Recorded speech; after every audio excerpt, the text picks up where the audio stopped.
The fight over pipeline expansion on Burnaby Mountain is about to return to the courtroom. Kinder Morgan will be back in BC Supreme Court later today so it can ask for an area on the mountain covered by an injunction to be expanded. The energy company is drilling at 2 sites as it looks for federal environmental approval for its proposed Trans Mountain pipeline. The current injunction went into effect last Monday, and it was intended to clear protesters away from work sites.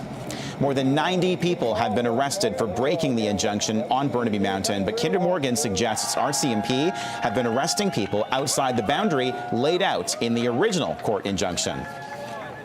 The authority for the police to have arrested people for breaching a court order, for standing somewhere that the court had said they were allowed to stand, is questionable. The BC Civil Liberties Association is also receiving complaints about excessive force used by officers. It will likely report those to the BC Police Complaints Commission.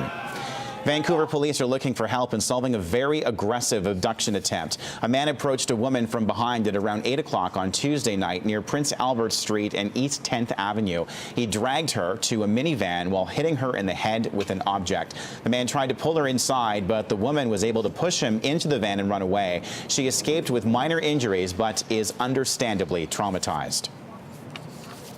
If anybody has video in their home, if they don't mind viewing that video from outside of their home and see if there is a suspicious person or there is a suspicious van that might have been caught on video in the area. The suspect is white, in his 30s, 6 feet tall, wearing a dark hoodie and gloves. He was driving a dark green older model minivan. Former CBC radio host Jian Ghomeshi is out on bail this morning with some very strict conditions. It is not my practice to litigate my cases in the media. This one will be no different.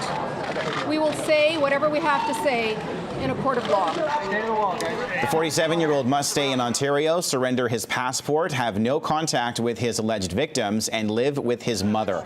He was released on a $100,000 bond after being charged with 4 counts of sexual assault and 1 of overcoming resistance by choking. That last charge alone comes with a penalty of life in prison. Ghomeshi's lawyer says he will fight every charge he is due back in court on January the 8th. After a tough battle with Ottawa, local heroin users and doctors have marked a significant development in treating addiction. We know for this group that heroin prescription will get them into care, they will get healthier. Providence's Crosstown Clinic is now dispensing small amounts of prescription heroin. Users come from a previous clinical trial. When it ended, the federal government tried to end the practice, but a court injunction approved heroin use by people who haven't responded to other treatments. Methadone works. For severe opiate dependence, it does not work for everybody. There's a small group of patients who do not respond to the standard treatments.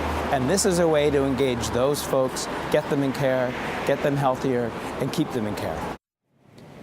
120 people have been approved for prescription heroin after participating in the previous trial. Border guards are bracing for heavy traffic today as Canadians cross the line in search of early Black Friday bargains. Greg Harper is live at the Peace Arch border crossing with more on that this morning. Greg. Good morning, Kyle. Well, based on recent history, I think it's safe to say it will not look like this at the Peace Arch border crossing tomorrow. This is a busy time at our border crossings. According to the Canadian Border Services Agency, last year during the U.S. Thanksgiving Black Friday long weekend, 79,000 vehicles crossed back into Canada, 30,000 of them at the Peace Arch. And if you plan on heading to the U.S. Tonight to take advantage of some of those Black Friday deals, the CBSA has some reminders for you when coming back. Of course, have your travel documentation ready, your receipts ready. Know your exemption limits. You can find that on the CBSA website. If you are in the U.S. less than 24 hours, that will be the case for many. If you're bringing back more than $200 worth of goods, be prepared to pay duty on that. What you pay will depend upon what it is you're bringing back and where that product was made. And pick your crossing ahead of time. A heads up, there's lots of construction at the Aldergrove crossing, so be aware of that. Kyle, we'll be heading down to Bellis Fair very early tomorrow morning.